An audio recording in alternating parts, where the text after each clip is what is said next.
Today's episode's brought to you by Free Agency Madness. It's high noon.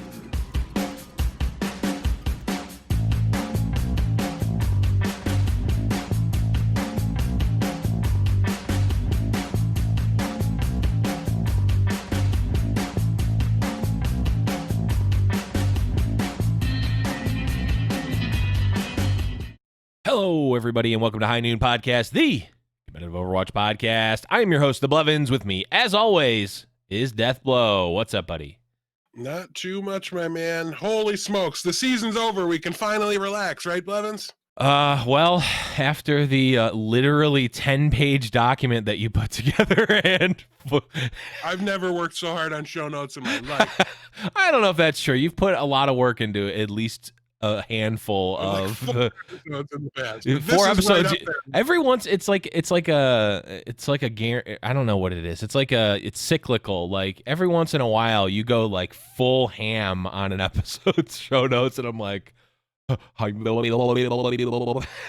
that's kind of how we as a community feel after not only getting the free agency official document from the league, but also just sifting through announcements from teams and players tweeting and this, that, and the other. And well, this is going to be the episode that we go over a good chunk of it because, like I mentioned, literally 10 pages long. Every team, every player that was in the league at the end of the season has their contract status is going to be talked about, and of course was detailed in that document, which we'll be going through. But also Deathblow went above and beyond the Call of Duty and cross-referenced it and color-coded it with player tweets and org tweets and hearsay and whispers. Okay, maybe not the last two things, but at least tweets from the players and the orgs. Yeah, and I just want to go on record saying that I much prefer episodes where I just get to scream my terrible hot takes into the microphone and people just chuckle and roll their eyes at me. That's better. But listen, it is absolutely crazy right now with the free agency stuff going on, and we wouldn't be doing our job if we didn't take a minute to really try to make some sense of it and present it to you guys in a way that makes some sense. So like Blevin said, we're going to go team by team through the list. Every player that was in the league last year, we're going to talk about the players who have already signed who weren't in the league last year. We're going to talk about that means, all right, it might take more than this episode to get it figured out, but yeah. We're going to split it up if we need to. I don't know. We're just going to really play it by ear.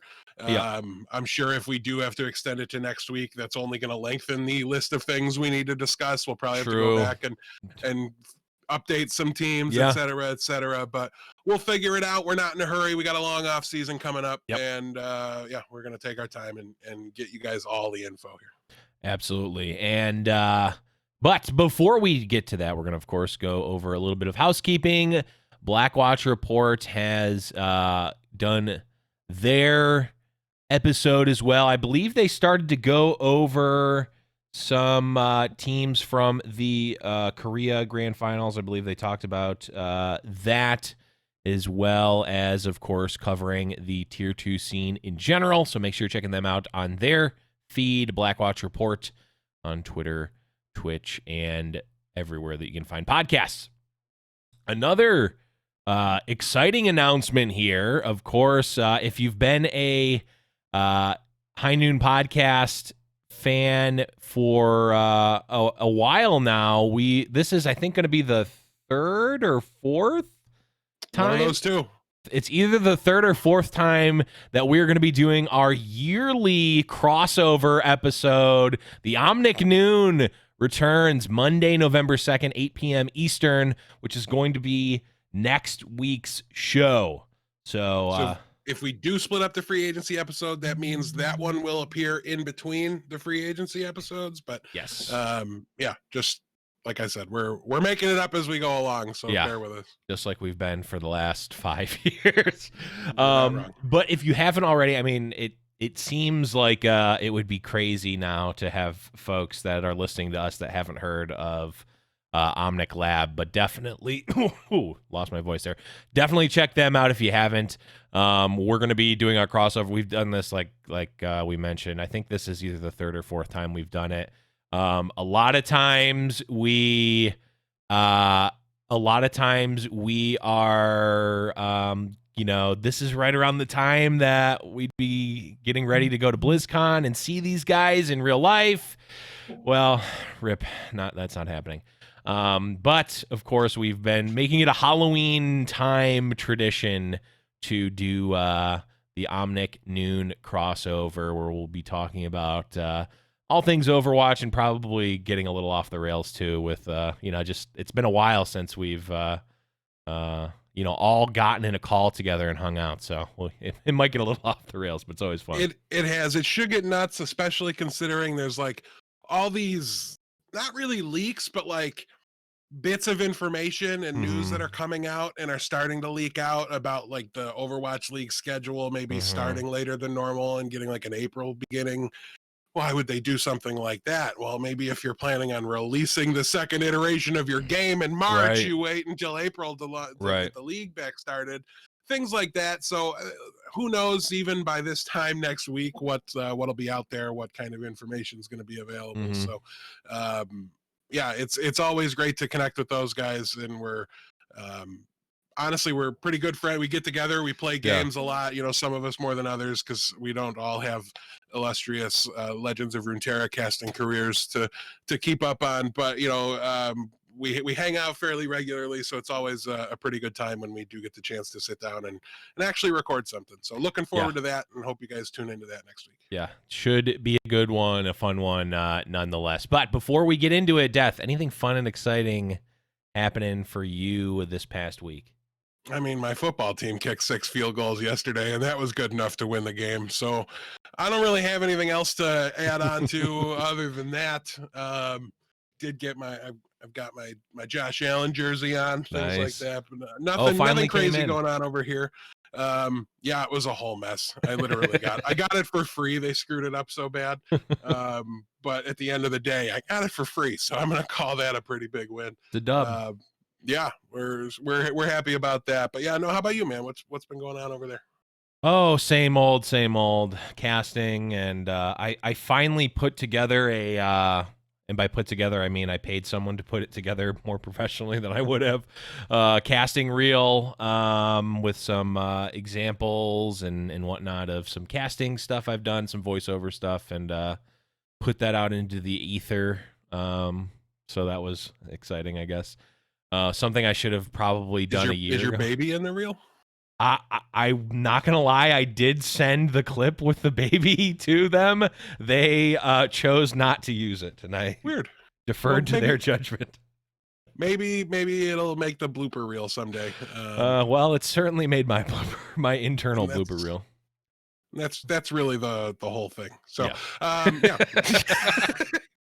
I was looking back, and it was fun because it was like, oh, I got to go back and watch some of the old stuff that I've done and that we've done, because I think there's a clip or two of us casting, or at least the event that we casted, TFT event, and it's like, man, these events weren't that long ago, but they seem so long ago because it was before COVID. It's like insane. It's like, why do I look so young?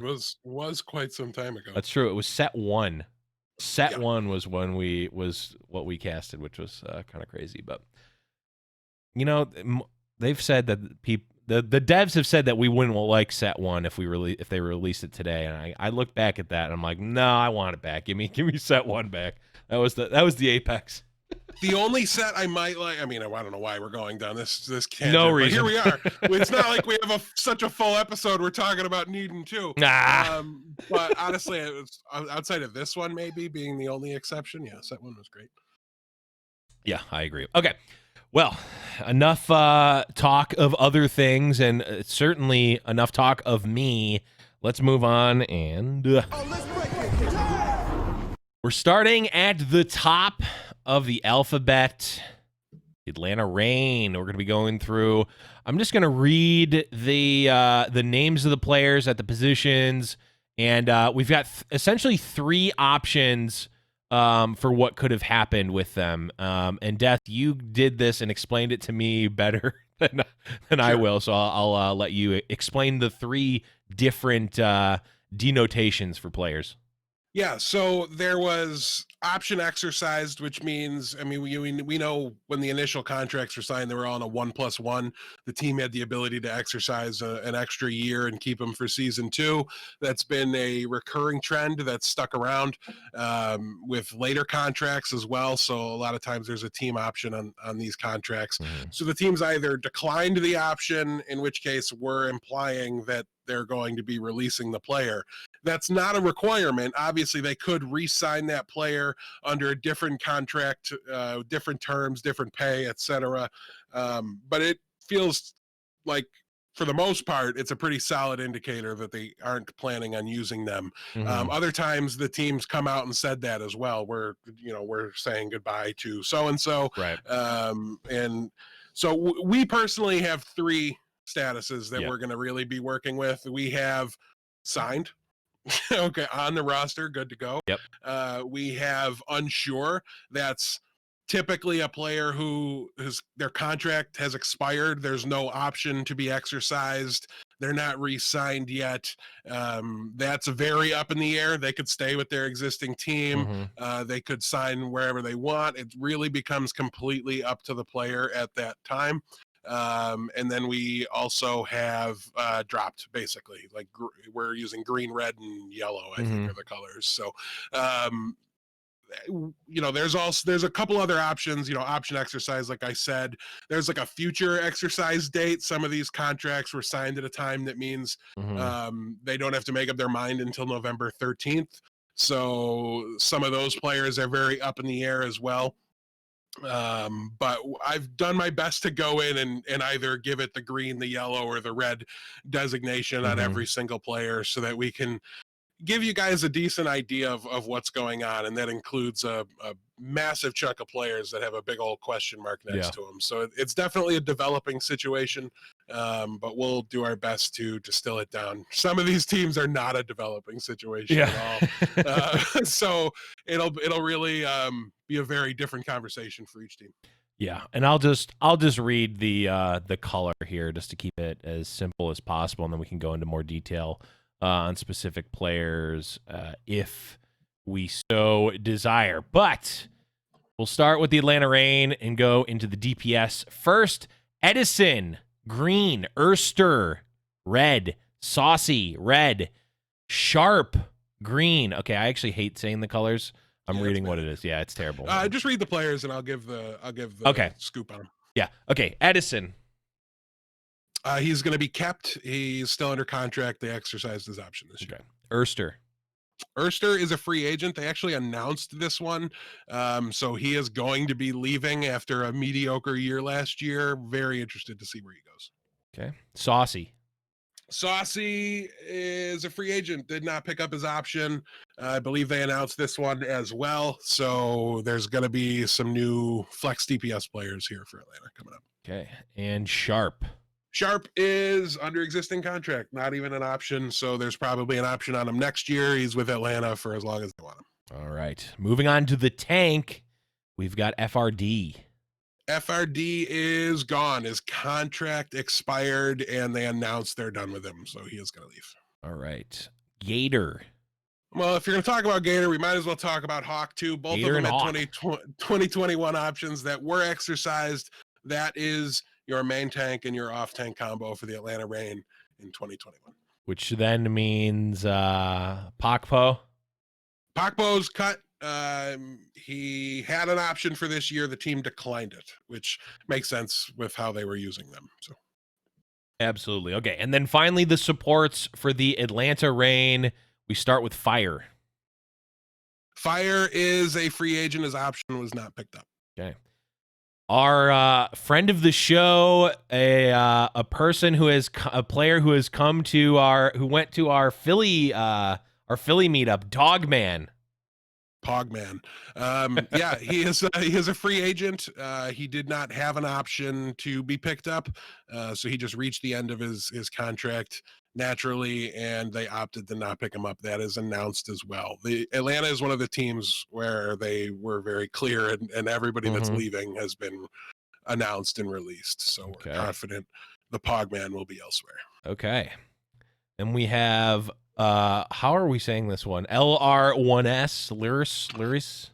So I've been saying Elris, but that makes sense. We do have reason to believe it's Iris, and there was like a translational error or something like that. But he said write it out with Elris. He said write it out with Elris since that's what I wrote. He was very cool about it.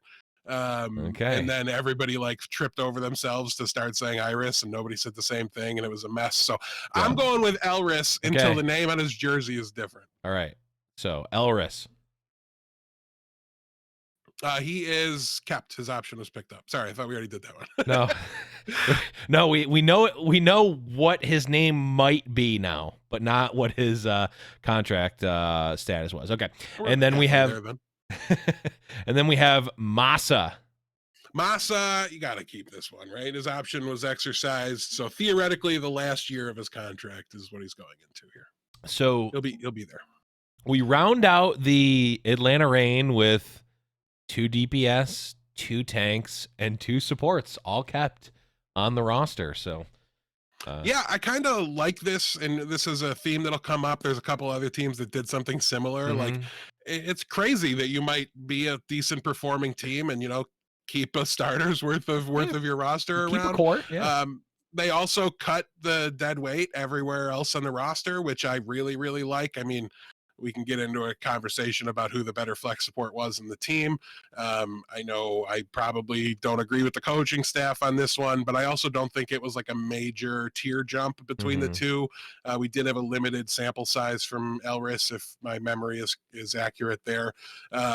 So it's going to be very interesting to see what they do. Notably, like I said, there's no flex DPS player here, right? Like Erster was their projectile guy. Saucy was based on the times he's played competitively at a high level in contenders or whatever, he appears to be a Bastion main, but in all reality he's another flex DPS kind of a projectile guy, a little bit more hit scan than Erster, I believe, but yeah, so there's definitely going to have to be some DPS signings going on here, but the rest of the roster they could probably just run with this and be okay. But I also do expect a couple of signings here from Atlanta.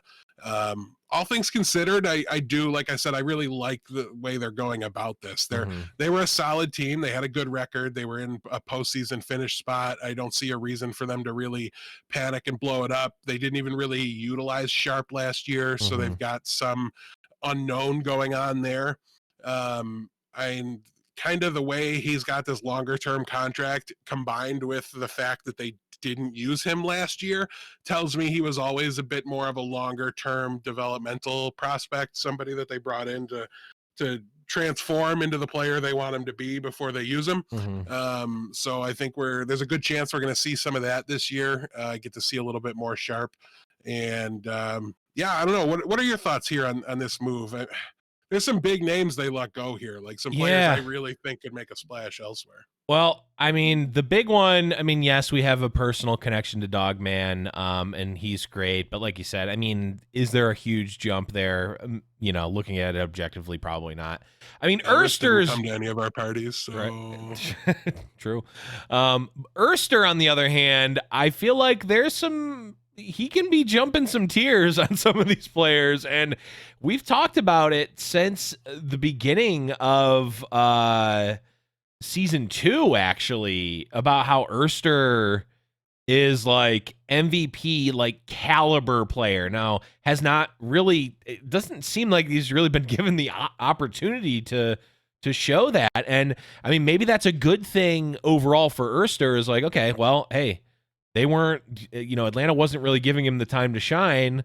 Let him go elsewhere. Let him be the star of another team. Let him be, or at least put up a fight for a starting spot on another team. I think I mean, we've talked about it for a while now. Like, why are you not unleashing Erster onto the world here and keeping him benched? But if you're not going to use him, ship him and get someone else that's going to mesh with, your plan for the team. Whether I agree with that plan or not is irrelevant. Like, you're running with it, so no need to cage Erster anymore. Absolutely. And they did give him a bit of a chance to kind of show what he still had last year, and it didn't look great. But when you go from kind of an MVP caliber performance, right? Yeah. Like, we were talking about him in that vein because he was so impactful for this roster in their first year, that it really felt like he should have been a big part of their plans last year. And he definitely did seem to be a little bit more of an afterthought than some of the other guys. I mean, they even went out and signed Saucy and then started playing him over Erster. And it's hard to argue with the performance that he put out when having the limited opportunity. But I think he just needs a new location, a new opportunity somewhere else to try to fit in. Yep. I know they kind of went out of their way to sign DeFran and then bench him. You know what I mean? And that's a little off-putting, I think, for a player, and maybe it mentally kind of takes you out of feeling like you're part of the team or part of the franchise's plans, and I think that can absolutely affect the player. So Erster's a player I think that has a ton of upside, that will be finding a new home. I don't know if you know anything about Houston, Erster, but I encourage you to look into the town a little bit. So yeah, I'm really, really pumped to see where he's going. And Atlanta continues to be a team that, while not maybe hitting home runs on every single signing, I tend to like their process and the way they go about doing things. And I think that even if they're not going to immediately find success, like, listen, I'm not the biggest Gator Hawk duo fan in the world. I have nothing against them. I don't go on tirades against them or anything like that, but I'm not underwhelmed. I'm not overwhelmed. I'm just whelmed by them. No one likes to be whelmed. No one likes to be whelmed. So, I get what they're doing. I get they're trying to build something. I think they want to be at least heavily Western and not go the full Korean route. And I think that's why you see a player as talented as Pokpo go, but that's another one. I think he can really step into another team, take over as a main tank, and we can be asking ourselves what Atlanta was thinking here this time next year, seeing where those two players go and the kind of impact that maybe they're able to have on either one of the newly formed super teams that's being assembled, or one of the teams that's maybe kind of taking a similar route to Atlanta and reshaping their roster around the pieces they like and the pieces they want to keep. Yeah, I think overall, taking, again, not going into the specific strategy of Atlanta on the specific player level, I do like hey, we've got 6 starters, or at least the potential to field 6 starters right now. The sort of pressure, the looming, like, okay, well, we need to find someone to pair with our one DPS that we kept, right? We need to find that second DPS, and what if they don't work together? It's like, you've got a base that you can play the season and start the season with. Now you can bring someone in, develop them up. Maybe maybe they're not a starter at the beginning of the season, but they practice with the team and they get there, and then maybe halfway through the season or a couple of weeks into the season, you bring them in and then they're your star or something like that. Or maybe someone comes in and meshes right away. You don't necessarily know that coming in. We've seen time and time again, the name and stats of the player are good for Overwatch League trading cards. They're not necessarily good for coming in onto a new team and making an impact. We've seen plenty of, on paper, amazing players who have had storied performances that just don't work with the team. I'm looking at you, Fisher, multiple times. And sometimes he does work, though. But end of the day, you've got your core. Whether those are your starters or not, you don't need to make that choice right now. You've got a lot of time, but you've got a core. You've got a team to bring new players onto, right? You're not necessarily giving the keys to the Cadillac to 6 new players, right? You've got to You've got a team that that you can field, and you've also got a team to represent the organization for the new people coming in, which we've talked about for a long time now. It's not just the on-stage performance that matters. It's the, hey, what if you're bringing in rookies from contenders? How are you going to, integrate those people in and get them used to playing in the Overwatch League, especially if people haven't traveled, if we're going to be traveling next year, if we're going to be doing the homestands. We're not sure how that's going to work, but we want people who have been in this environment before with the organization and are going to be able to be that core both on the stage and, in the clubhouse. So long-winded way of saying I like the fact that they have 2 at each positions, but we'll move on here.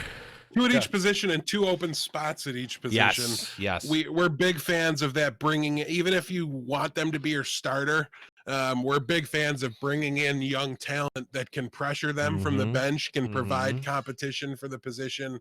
It really does bring the most out of some of your players, and especially a team like Atlanta that seems to be operating and functioning, in my opinion, similar to how a traditional sports team kind of would approach things.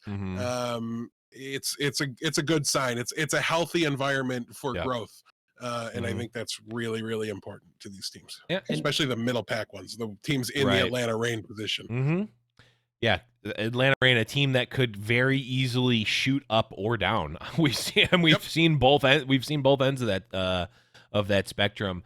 The last thing that I will mention that I think is likely to be a recurring theme throughout a lot of these teams is the cutting of the dead weight, or the player. I don't think we're going to be seeing, gone, I think, are the days of having the random one-off player that is signed for seemingly no reason and then is never played. The players on the bench that are providing very little and do almost nothing the entire season. And okay, but I could set the building on fire.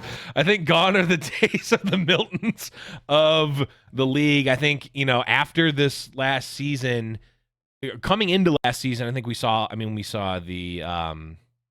Chipsa signing. We saw all sorts of teams overloading on players, which was a cool thing and a good thing. And I think if we're looking at the season that could have been in the timeline where we don't have COVID, maybe you've got your Chipses of the world that are doing more of a social presence or more of a streamer presence or doing something at the homestands, and you can actually utilize this talent in other ways. It's not just on the stage. But we have no idea right now. The world has changed, and so has the Overwatch League, and I think the approach from the teams has also changed. I don't think we're going to be seeing that those types of players, at least not at the same frequency that we did at the beginning of last season. So that's another thing to keep in mind, but we'll move on here. Are we sure we want to? Because I see the name of the next team, and I would just rather not. Well, I suppose we might. We are, I think, ethically obligated to at this point. Listen, they have no ethics whatsoever. So, anyways, right. Let's get right into the Boston Uprising. Yeah, hell, we'll be the bigger people here, because most of the time we are. I was gonna say, I don't have much choice. Okay, we start with the DPS, and we'll start with Color Hex. Color Hex, who's really never excelled or shown to belong on the Overwatch League stage, will of course be picked up and brought back next year by the Boston Uprising. Congratulations, Color Hex, you're still in the league. Yeah, still here. All right, and the other DPS player of the Boston Uprising, Jerry. One of the few bright spots of the year. His option was exercised, but when they wrote a big blog post talking about who they're bringing back, guess whose name was not mentioned in the blog post? That would be Jerry. So he's in the Overwatch League farm system right now. They're selling him. I'm pretty sure of it. I've got him marked yellow to fit our color coordination scheme. But as of right now, he is under contract as part of the Boston Uprising, as far as we know. And if they can't sell him off, then I'm sure they'll use him. So sorry, Jerry. Jerry! It was a perfectly good watch. We need to get that clip. We need when he signs somewhere else, if it's for one of our teams, we need the Jerry. Hello. The tattoos on the knuckles Yeah. from Yes. yeah, it'll be great. We'll get there. There's a lot of Jerry There's a memes coming lot as of- soon as yeah. he's off this team, Yeah, which we don't yeah. like talking about. Exactly. All right, let's move on to the tank position. And I think this has got to be a decision that if the Boston Uprising are making, that is confusing from the sense of they're not trying to sell this player. They're going to actually use them, but it is fusions. I don't know what you sell him for. Listen, he's a very good Reinhardt player.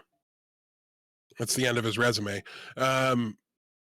He keeps them so limited in compositions they can run and excel at. It's crazy. He has to be part of a main tank pairing. Somebody think what Paris did, where they would sub out Ben Best and bring in No Smite, I believe it was, to play the Winston. Or you look at how San Francisco handled Super and Smurf. Man, I don't know why I couldn't remember that name. It was only on my MVP list, so why would I remember him? You Season's need over, it's something all like leaving. that. And this is a budget team who probably doesn't want to pay 2 main tanks. So you'd think they probably would move on from fusions and get somebody that's a little bit more balanced and can just constantly be there. So snap off that option. You got to exercise that one, bring him back again. Yep. All right, moving on. We've got Mikey. Mikey looked pretty bad when they got a chance to use him, and they very correctly declined to pick up this option. So congratulations, Boston. I agree with one of your choices. All right, and the last tank here, Punk. Punk was, I believe, a midseason acquisition, and he was a very, very solid Sigma player for this team. He flashed at times, which is hard to do on such a mediocre roster that loses so much. I think he's a player with some pretty decent promise. And I think this was a good move to exercise his options. See what they got in him a little bit more, maybe with a full off season to work with them and everything like that. I don't mind extending Punk for the last year of his deal. All right. We move on to the supports for the Boston Uprising. We start with Halo. Halo's last name is Hammond, so I feel like you make him into a tank player and go with it. I had no idea this was true, but looking at it, I couldn't not see it. Halo's option was declined. He will not be back, and that's probably for the best. All right. And then last player, Myungbong. I mean, you got to keep Myungbong. He was was he our sleeping dragon? I want to say he was our sleeping dragon. He might have been on the list. He was on the list. I don't know. He was definitely on the list. Yeah, I'm not 100% sure who won that particular award, but he was great. He kept them in games. He kept them competitive at times they didn't otherwise deserve to be. Yeah, I think he absolutely is coming back. He's under existing contracts, so theoretically there's an option at the end of this one, although we have no idea if that's the case. It could just show up free agent next year. Who knows? Poor Myungbong, you're stuck. You can't get out. And you're doomed. You've been trapped. But no, this is a very good signing. This is, in my mind, their valuable piece. This is their nest egg. This is what they've been playing this whole time for, is to eventually sell this contract to someone. Right. But they did announce they're keeping him, so I don't think there's currently like a plan or a deal in place, or even in theory with Myungbong like there seems to be with Jerry. So we'll have to wait and see. There was also some restructuring in the coaching staff department here for Boston. Minnie and Spackle are no longer coaching. Lori has joined the Uprising as their head coach. Mineral's now in a management position with the team. So they put out a blog post basically saying they really like their new coach. They gave all their players who, for the most part, don't belong in Overwatch League the option to stay or not. What? Like, don't you have a general manager and scouts to make that? So why would you give them the option? They know they're not going anywhere else. Of course they're staying here and continuing to make a professional living playing a video game. Absolutely baffling to me that they can run their organization this way and maintain even one fan. Like, even if Where's you're from Huck? Boston at this point. Huck's up in his ivory tower at the, I don't know, where one of the rub and tugs that Robert Kraft owns. I don't know. No, Huck's theoretically still GMing or doing, whatever he does. He's clearly involved in the scouting process. I mean, he built the original roster that overperformed expectations by a lot in the first season. So he's very clearly still around and involved. I think he's like president though, right? I don't think he's got you're the right. He's GM president title of or gaming. something. Yeah. Which would mean that Mineral probably goes into the GM title, and what a coup for Huck to get off of the list of jobs where you're commonly fired for performance reasons for this team. That man just he's just taken over this tiny corner of the league, and he doesn't get to run it his way because I don't get the. I mean, he was a professional player and I want to say like StarCraft or something. Yes. And I think he's got the pedigree. Like, to me, it's got to be driving him nuts. I can't put my head in this, in his shoes, or in his, I can't put my thoughts in his head and try to figure out where he's coming from and get his perspective on it. But I feel like it's got to be driving him nuts to like just have his hands tied. Hey, you can't ever spend more than league minimum on more than one of your players at any given time. You've got to accept any and all tangible trade offers that come through that make a profit for the owner for any amount of money. Group. Like it's brutal, but job security, and he's working in esports, so he's got me beat. Job security, and like if you're told, like, I don't know, I'm completely fabricating this, and maybe I'm just thinking about this because I literally watched the movie Moneyball the other night. Or started watching it and then I fell asleep. Good movie, by the way. If you haven't watched it, it's on Netflix. Be older. It's a great movie. Okay. But I'm just talking about you falling asleep in the middle of a movie. No. I put it on so that I could fall asleep. Okay. Yeah, that's fine. It was like 2 a.m. But if they're like, yeah, just play around. We're not sure. About the league, like what the league is going to look like. We're not sure like who's going to be good, who's going to be a type of superstar. So let's suss it out. And like the first 4 seasons or whatever, just nickel and dime, get players, build up some, and then everything that you make, you get to spend on year 5 or whatever. And like we'll give you, and you can get your super team or whatever. I don't know.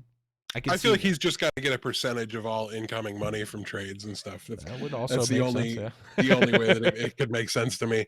And listen, I know I'm very aware of my deep-seated hatred for the owner of this team. Yes, and that I will never give them a fair chance ever. I'm very, very aware of that. If you're a Boston fan, I really am sorry, but like, me critiquing this team today, other than the rub and tug shot, was not based in my deep-seated hatred for the ownership group. It's shared across just about everybody that follows the league and watches these teams and has eyes, and a brain that's connected to those eyes. Yes. Like, get out while you can. This is brutal. Don't saddle yourself with this is not a professional sporting team. This is a profit center for the ownership group, and they're treating it as such, and they're not even trying to hide it. Right. Like, they're just blatantly throwing it in your face by re-signing color hex and fusions and just these not ready for primetime players. And I'm terrified to see what the signings are going to be. I mean, listen, in all fairness, we're in the free agency period. Don't drop them right now because I said so. Wait and see who they sign. And when you're sitting there scratching your head, no, this is what we've had 3 champions. So this will be the 4th season in a row that they've done the exact same thing of going over the top budget, signing players that make you feel like you don't have any chance to succeed, and run, find somewhere else. Yeah. We'll take you here in Toronto. Sure. Always. Hawks hometown. Exactly. Okay. Any last comments on Boston? Okay, let's move on to a lighter note, a team that you have, I want to say you kind of took them under your wing a little bit this season. I believed in them. Yeah, they you did. Spit in my face, but I believed in them. Hey, sometimes you take a baby and it throws up on you. That's what the Chengdu Hunters may have done for you, Deathblow. But we'll start with the DPS, Bacon Jack. Bacon Jack has retired and will not be returning to the Chengdu Hunters next year. All right, so gone with the wind. Jinmu.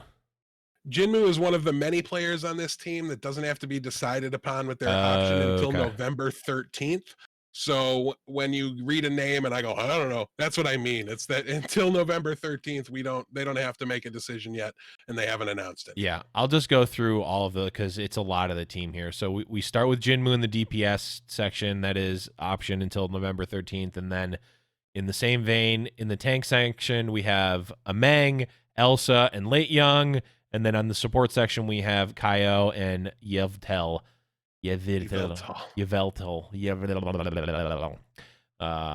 All of them, the team can exercise the option until the 13th of November, so a little under about a half a month here. So it's a lot of the team. But, okay, let's go back up to the last DPS player, Leave. Leave had their option exercised for 2021 and will be back with the Chengdu Hunters. I have his signature on a T-shirt that I wore all day, not realizing that it was signed by the entire team. All right, so we talked about almost all of the tanks, but Atting is also here. He retired, so now there is no main tank on the roster that can reasonably play normal tanks, anything other than Wrecking Ball. I mean, Ameng did kind of show that he's growing a little bit as a player and then adding to his hero pool some, but yeah, their safety blanket when the ball's not working out is now gone. So yeah, there'll theoretically or very possibly be a new main tank joining the roster. Gotcha. Okay, and then let's move on to the supports. We start with Lengsa. His option was declined for 2021. He will not be coming back. All right, and then finally, Molly. Male, that's the Valorant Brimstone. Male. It's the only thing I hear when I say Male's name. He was picked up. His option was exercised for 2021, so he will be back. All right, so not as much of a complete picture here, obviously, because let's see, 2, 4, 6 players are still up in the air here. But any initial thoughts on at least the 2 players who were had their options exercised? Great.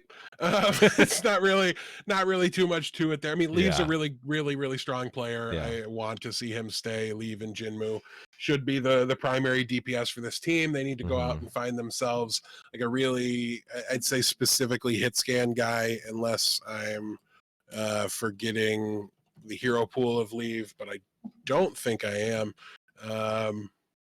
Yeah, he's got him in his pool, but he's definitely a little more flexible. So I'd want to see maybe like a sniper specialist, somebody like Ons, that could come into this team. And, you know, you need to be ready for those double hit scan metas, as we've seen. You've got to have that option. And Leave is fine to be that secondary one, but I would really like somebody in there that is primarily hit scan and hit scan exclusive. So I am expecting to see an addition made there. But overall, this is a team, I don't know what I want them to be. I don't know what they want to be. I don't know what they're gonna be. It's so, all this yellow really makes it impossible to tell. If most of it turns to red by next week or by the 13th, then this isn't going to be a meme team anymore. This isn't going to be a team that mains ball, right? That's just going to go off meta at all times. They did bring back their original head coach that led them in this direction initially, which kind of makes you think that's the direction they're going, and is staying that way. It's just an experiment to me that hasn't succeeded. And granted, they're fun to watch, but like, it's only so fun to watch a team lose with style for so long. And especially if you're a real fan of the team too. We're just kind of passingly watching them. I can get behind and enjoy this team either way. So it doesn't really, I'm not invested in any way, shape, or form on the Chengdu Hunters, but generally speaking, when faced with a decision like this, like, hey, it seems so easy to me to answer this question because of the way I'm going to word it, admittedly, but like, hey, Blevins, do you want to keep being a joke, or do you want to take our $20 million investment and get serious? Yeah, exactly.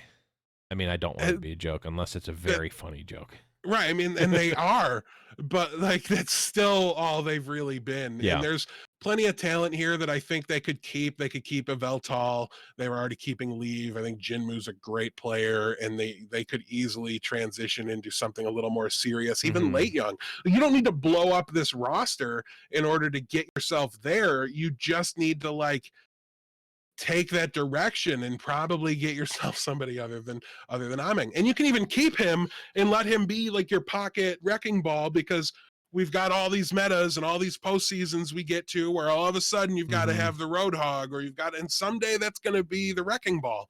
And Right. so maybe you want to have him around. And he's also probably, we're not involved in Chinese streaming services, so we don't know how good of a streamer he is, or Right. but I'd have to think a guy that plays such a unique, and I mean, we've got like Yeetle, that's a popular streamer over here, and I have to think a fraction as good at the character as Amang is. So, yeah, I want to see them at least give themselves the ability to get serious and go for it. And if hero pools stick around and it becomes better to play something off meta and do it your way, that's fine. But like, they need more of an ability to go, okay, it's a goats meta, we've got to do it, like let's go, let's be able to play that, or whatever the meta is. They need to be able to at least try to fit into it, or like have the players there that like maybe what's actually meta is something you're good at. You know, if you build a balanced roster, you can have that be the case every now and then. So yeah, I want to see probably half of these yellow names go to red, and to go get some honest to goodness talent. Yeah. Especially with all the players that are being let go elsewhere too. Yeah, the last comment I'll make on it is you put it perfectly. It's like they were kind of a science experiment that, I mean, the results were conclusive. They just weren't positive, right? Like, right. It was, hey, you can be off kilter, and it showed flashes of being successful, but flashes only matter at very specific times, and those never lined up for the Hunters. They were never able to put forth a real playoff offering, even in the seasonal tournaments. There was no obviously deep playoff run at the end of the season. So yeah, you can have flashes where you're really good in certain metas, and then it seems like the rest of the league either already knows how to counter what you're doing or counters it very soon after, and it's not a net positive for the organization overall. So yeah, I would, even though it is very fun to watch, I would like to see them just sort of round out a little bit more evenly and more traditionally. And yeah, if you can keep some of that philosophy going and like, hey, try to encapsulate those flashes and utilize them at certain spots instead of always relying on that and have it just kind of fall flat. So I think there's certainly, a lot of unknowns here, but that can still be good for you if you are a Chengdu fan. But you mentioned you wanted to see a lot of red for Chengdu. Death, did you want to see a lot of red for Dallas? Because boy, if you did, you sure got it. You basically had to. Let's cut to Right. the last page here. Doha was kept. AKM, Onagod, Gamzu, Note, Trill, Closer, Crimzo, Paintbrush, and Unko were all let go. Yeah.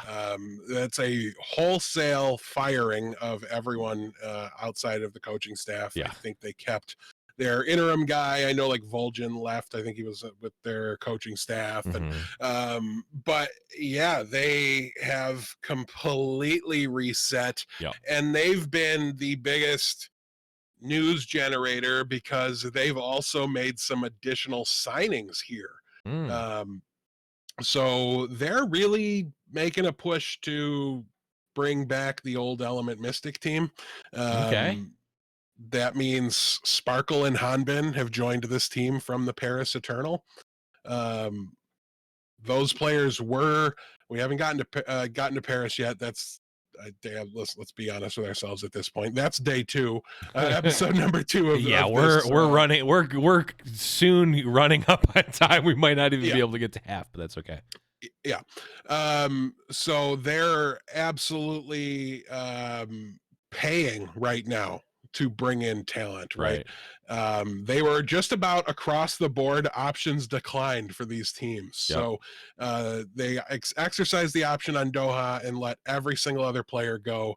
Sparkle and Doha used to play together with Hanbin on Element Mystic. Their coach, Rush, who was the head coach from Paris, was also acquired by the Dallas Fuel. Yeah, they're really making this push, and there's a lot of other players that I think might be headed this direction as well. I believe Jexay comes from Element Mystic, this Element Mystic team that they're rebuilding. So I think that's one you might see head over there. Which, I mean, you were mad at Mecco for being a traitor. I will freak out, Jexay. Don't you do this to me. But in all seriousness, you know, we gave them a lot of credit going into last year. They had some ugly bad contracts that they were just kind of stuck with because players like money. So they didn't want to just take less to leave or whatever, and they decided to stick it out. Right. And they went and spent anyways to bring in some talent that made them at least viable instead of just being kind of a joke and a meme, which they would have been had they not brought those players in. It's hard to think this team's not going to succeed, but it's also kind of hard to fully buy in when we've thought that they've done such good things with their roster every single year so far. Yes. And they've just fallen flat. Including before the first season where they were touted as a top 2 team. Yes. And had performed as such as like, 6 of those 8 for a long time. Yeah. So it's going to be really interesting to see. Personally, I don't share the concerns or the worry about the coaching staff or the organization as a whole that a lot of other people do. Yeah. Let's be honest about what Envy is, and that's a top esports org in every single esport they touch. And the one exception to that is the Dallas Fuel and Overwatch. And I think Hastro's had enough. And he's willing to take some of those winnings from the other leagues and spend it here because he wants a dynasty. He's Walter White, he's in the empire business. He's trying to really do something. And so far it looks like he's just hitting a home run. I mean, how much did I gush last year about how good this Paris team was going to be once Sparkle got unlocked and what they went on, I think, win one of the tournaments and went nuts. And they didn't have the whole complete roster there to really keep that from being a meta specific thing that, that they were able to really excel, and it just didn't quite hit for them. But yeah, Dallas walked up to the Paris Eternal office with a Brinks truck and unloaded it here to get these 3 pieces away from them. Like I said, all of them are under contract, which means these weren't signing negotiating with the player on what their salary was going to be. This was negotiating with an organization. Hey, we'd like you to be terrible next year. How much money to make that happen? Right. And it was enough for Paris to go, okay. Yeah, we'll take it. Yeah, so Dallas is spending, and with how many teams, given the budget question marks, the reorganization of things, the COVID aspect of everything, what is this season going to look like? There's a lot of teams that are going to kind of try to do what the Valiant did last year, and that's maybe invest in a coach, get a couple of pieces, and then kind of just fill in around them and then work on it next year when things are a little clearer. Dallas is one of them. Dallas is trying to win the league in the next season that comes up. That's very, very apparent to me. And I mean, they're not in a division with Houston, but there's the rivalry there anyways. I don't like it. I don't like this one bit. It stinks. I don't want it. Get it out of this state. It's got no business here. And that should tell you that, they're really going for it. They're making some great signings. I mean, these are role stars, to use the Overwatch League award term. Like all 3 of the players that are on this roster now are studs, are MVP caliber players that in the right circumstances and the right team with the right amount of play time could absolutely win that award. So this is a great start. I'm curious to see if they get real lazy and just go buy all the Element Mystic pieces that were out there, and just throw them in there, or if they're really going full super team and they're gonna pluck Shu off of Guangzhou and Glister off of London, and like just pay whatever they need to get all these free agents. And honestly, it'll probably be cheaper than it was to get the 3 they got from Paris. So Dallas is fascinating to look at and watch right now. They're really doing a lot. And unlike the Boston fans that have stuck around through 3 years, I think Dallas Fuel fans are going to be rewarded. It's so much faith. I mean, Doha, if you don't think he's a great DPS player, you weren't paying attention. And same thing with Sparkle and Hanbin. Like anybody that really sat down and watched them play, you can see it. It's there. These are special players that transformed a team that was next to nothing in Paris before they got there. So yeah, great to see. Then there's Eggsy off in the corner playing the world's smallest violin on Paris, still the only player with kind of that MVP caliber of talent left. And I wouldn't be surprised to see join Dallas either, because you look at Sparkle, you look at Doha, and there's no hit scan there, right? Like there will be a third hit scan player brought in to kind of complete that DPS rotation. And then obviously you've got the tank and support lines, but really any direction is possible at this point with Dallas, and we've just got to get the popcorn out and be ready to watch him build this thing. But yeah, this is going to be at least an attempt at a super team. We'll wait and see who all they sign, but so far the keep was a home run. They had to keep him in Doha, and the 2 additions are out of the park as well. So yeah, really going to be exciting to watch them and see what they build. We saw, like you mentioned with Valiant, a lot of like, we're going to start anew. I mean, we saw it with London as well. We're going to start new. We shipped off. We've got a new a new core that we're going to build up, and it's a lot of unknowns. There are a lot of players that are rookies, and this is not what this is. And this is exciting. I mean, the other side is exciting too. Yes, you get to see a new team. You get to see the beginnings of potentially a great team, but it's like, yeah, I want the good stuff now. Give it to me now. Let's see it. And Dallas seems to be paying for it, which is really exciting. And hey, a lot of signings that literally need to happen, which is always exciting if you're a Dallas Fuel fan. So yeah, the payoff for being a Fuel fan may be coming to a theater. Well, not a theater because Rip theaters, but a monitor near you. Let's move on now, and yeah, we can at very minimum do at least one more team. Let's do the Florida Mayhem here. It's gonna become a 3-parter real fast, isn't it? Yeah, it very well may be. But we'll start with the DPS BQB. BQB is coming up on free agency, actually. His contract is expiring. I personally expect them to try to re-sign him, but it is currently up in the air. He got the yellow designation. Okay. Saya player. Gone. Spider? You mean Spider? Spider's a Valorant player now. He changed his name? Yeah, he changed his name and changed his game. Oh, well, there you have it. Bye, Saya player. Sad. I really liked Saya player. I know you were a big fan. Okay, last DPS for Florida, Yaki. Under contract. Good to go. All right. Moving on to the tanks, we start with Fate, who is in that limbo option till November 13th. So, question mark. Question mark. I'll cut to the last page on the tanks too. They did say goodbye to Carry On though, which tells me they're probably going to be exercising that option. Oh, I didn't get that. I don't have that player clip ready. Dang. Now you're the wayward son. I am. All right. Well, I will carry on here as we move on to Gargoyle. Gargoyle is a free agent, so he has all the power here. He can make up his mind. I'm sure the team would like to keep Fate and Gargoyle together. Their tank line to me was never their weak spot or their issue.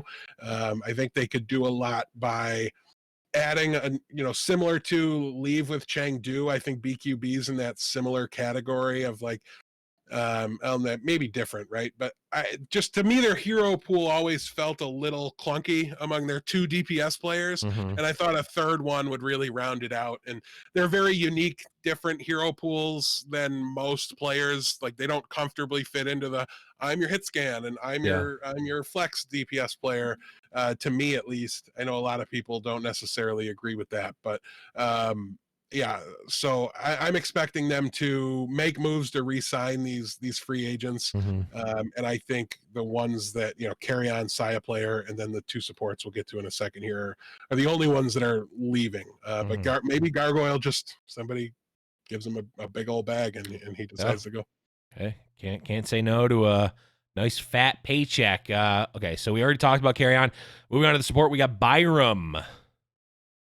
Byram is a free agent. They said goodbye as well, so he's gonna go. Said goodbye, Rem.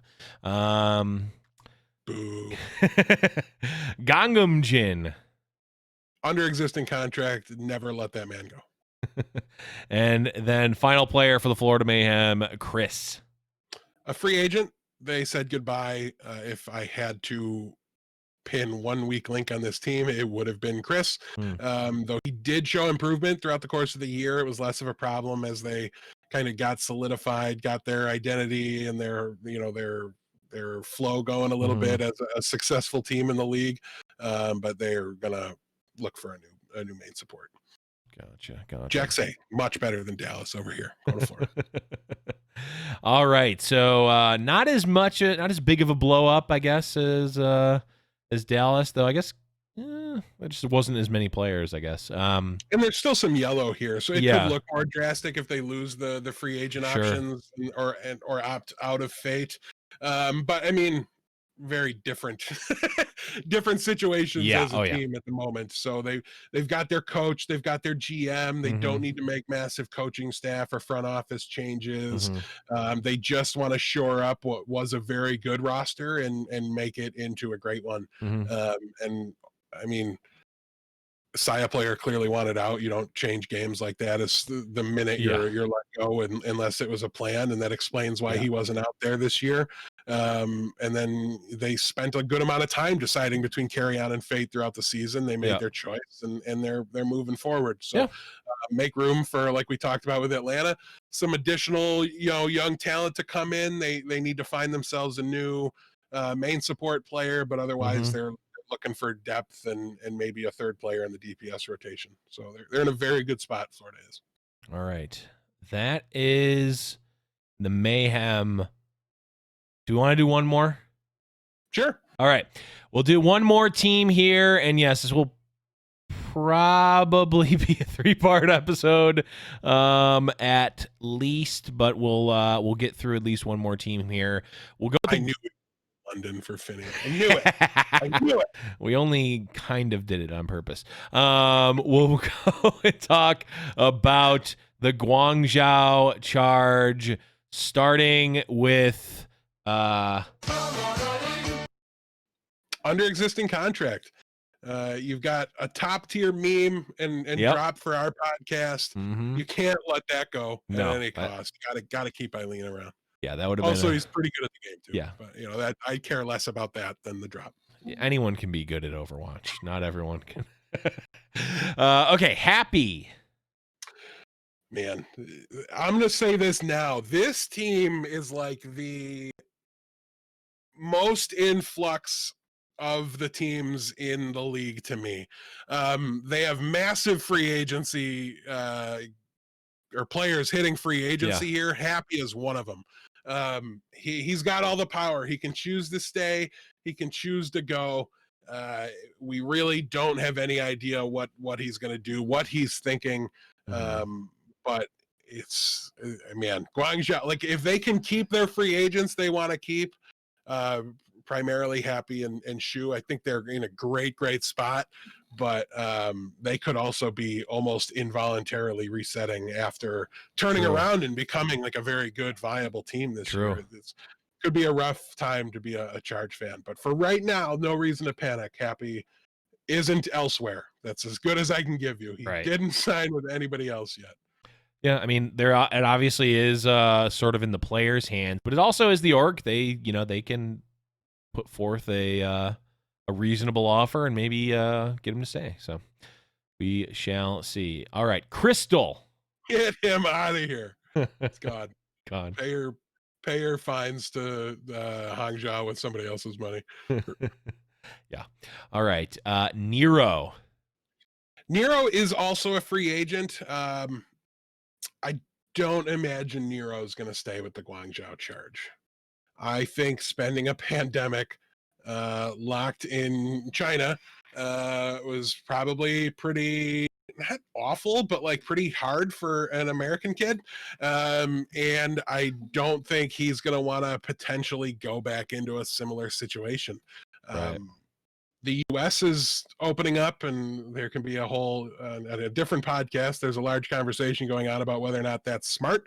But we won't get into that because it doesn't even matter. This is a team that plays in China. I have no idea how China is going to handle this going forward, and in the long term, how they're going to react to the pandemic, when they're going to reopen.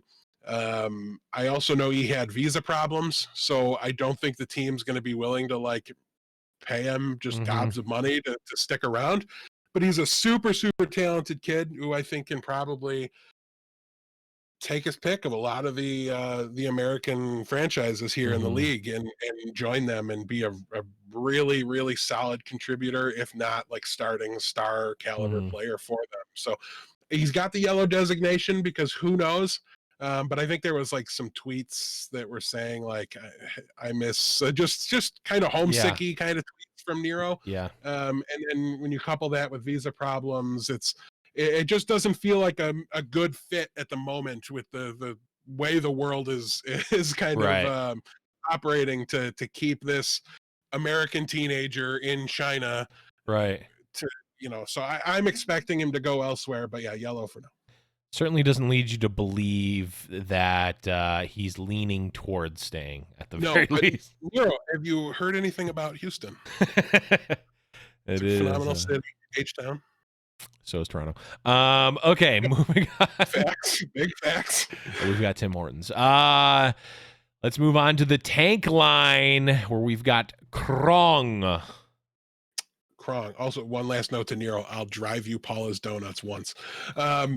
Okay. Anyway, technically illegal to bring food across the border, but okay. My brother works the border. We'll be fine. Okay. That's not true. He'd probably arrest me before he'd arrest anybody else. Moving on. We're going to go to Krong. His option was exercised. He will be a tank for the Guangzhou Charge. All right. Rio.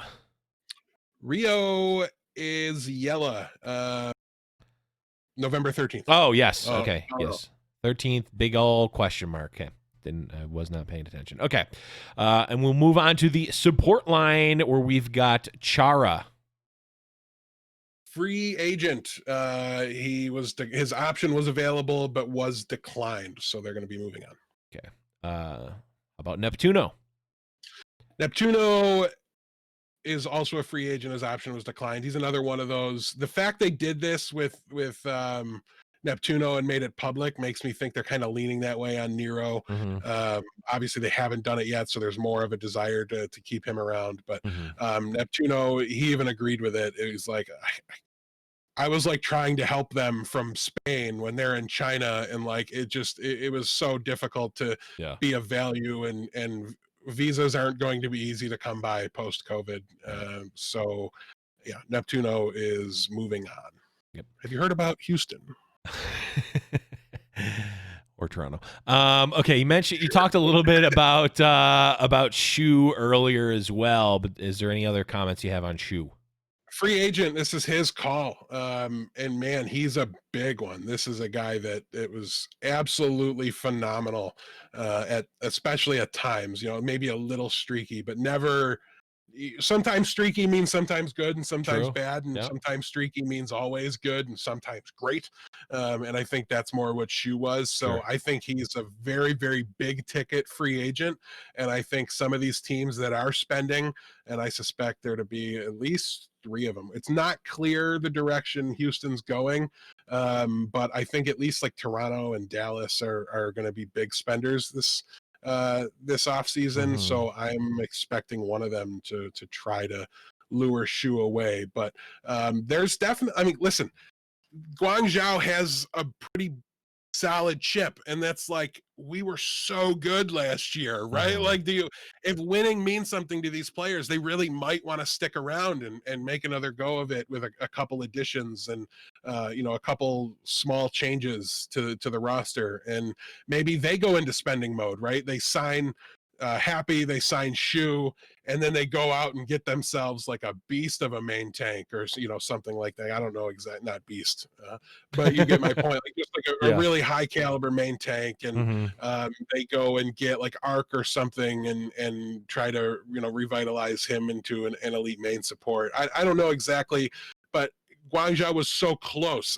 We were really enjoying their revitalization. They were like the Asian Pacific regions Florida Mayhem, Mhm. right? This year, like they were really doing something. So it's going to be very, very interesting to see the directions this team goes. And yeah, Shu is to me the linchpin. If he goes, do you really want to then pay Happy because your whole support line's messed up now? You're Yeah. down to 1 DPS. Like, did we just rebuild around Eileen and Krong, or Right. I don't know. But yeah, Guangzhou to me is like the linchpin of this whole free agency period. How nuts does this get? Because if Guangzhou lets their players go, it's going to get crazy, and there's going to be some big, big power swings going into next year. Absolutely. Okay, and we'll do last player here on Guangzhou. Waya. Free agent, his option was declined. So yeah, he is not going to be back with the Guangzhou Charge. I think he was on their academy roster anyway. Yeah, so. I didn't recall. Crystal very and much about him. WYA, I think, were academy players that aren't being brought back. So Makes sense. So we've got a little bit of a core, a couple we've got a very small amount of core with just Krong and then some academy players and maybe Neptuno, who isn't necessarily, well, is kind of dead weight, but not because of player performance, just because of location. Yeah, visa and location issues. And then some question marks up in the air that could really dictate the direction for the Guangzhou Charge. So, maybe if you're a Guangzhou Charge fan, kind of holding your breath these next couple of weeks to see where these pan out. But certainly could be very exciting and a very positive boon for the team moving forward. So, not a bad spot to be in. But yeah, I think we're gonna call it there. Yeah, we're trying not to have a 4-hour episode, which is what we would be on track for. Yeah, I know. But that does mean that we're going to get some more free agent talk, and we'll, of course, be updating with developments that happen within the next few weeks. Again, remember, next week is going to be the Omnic Lab High Noon Podcast Omnic Noon crossover episode. So we're going to put a pin in the roster talks for a week, and then we'll be right back to it in a couple of weeks. Death, anything else before we get going here? Go Bills. Go Bills has been called. I'll give us a Go Bills as well. But that is going to be it. Thank you everyone for listening and for watching. You can find us everywhere. High Noon Podcast, YouTube, Twitter, Twitch, all that stuff. discord.me/High Noon Podcast. Best place to find us. Death, where can people find you on the internet? Deathblow TTV on Twitch, on Twitter, on any platform I actually use. That's my name. At Bills Film if you want my NFL stuff, but it's Bills, very, very specific. So there's a lot of crossover. There's a lot of if you don't like crossover it, fans. Yeah, of teams we beat. Got him. Yeah, no, having a lot of fun doing that stuff. So if you're at all interested, check it out. But yeah, otherwise, Deathblow TTV. can find me at _Blevins on Twitter. And best place to find us is, of course, discord.me/High Noon Podcast. But that is going to be it again. Thank you all for listening and watching. For Deathblow, I am the Blevins. And remember, it's High Noon.